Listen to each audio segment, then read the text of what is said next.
বিশ্ব রাজনীতিতে হঠাৎ চমক দেখিয়ে চীনে পৌঁছেছেন ডোনাল্ড ট্রাম্প। দুদিনের রাষ্ট্রীয় সফরের জন্য বুধবার চীনে পৌঁছান মার্কিন প্রেসিডেন্ট। তার ক্ষেত্রে বারবারের মতোই এই সফরের একটি বড় অংশ হবে কেবল দেখানো কিংবা প্রচার। তিনি রাষ্ট্রীয় জাঁকজমকের মাঝে শক্তিশালী নেতাদের সঙ্গে ছবি তুলতে খুবই পছন্দ করেন, যদিও নীতির দিক থেকে দেখলে পরিস্থিতি অনেক বেশি জটিল।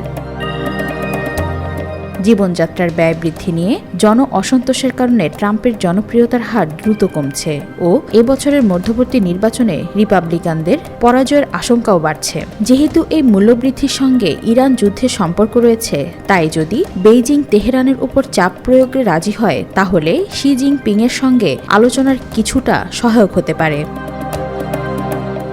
তবে এটি ট্রাম্পের জন্য অত্যন্ত কঠিন একটি লক্ষ্য। বিনিময়ে শি জিনপিং ওয়াশিংটনের তাইওয়ানের প্রতি সমর্থন, বিশেষ করে অস্ত্র সরবরাহ নিয়ে ট্রাম্পের কাছ থেকে কিছু ছাড় চাইতে পারে। বেইজিং স্বশাসিত দ্বীপ তাইওয়ানকে নিজেদের অংশ বলে দাবি করে, তবে হোয়াইট হাউস এরই মধ্যে ইঙ্গিত দিয়েছে যে তারা তাইওয়ান নীতির কোনো পরিবর্তন আনবে না। ট্রাম্পের জন্য তুলনামূলক সহজ সাফল্য হতে পারে বাণিজ্য খাতে। গত বছর চীনা প্রেসিডেন্টের সঙ্গে করা শুল্ক বিরতি বর্তমান সমঝোতা অব্যাহত রাখা হতে পারে। এর ফলে যুক্তরাষ্ট্রের প্রযুক্তি খাত, বিশেষ করে প্রতিরক্ষা শিল্পের জন্য অত্যাবশ্যক চীনা বিরল খনিজ ও চুম্বকের সরবরাহ অব্যাহত থাকবে।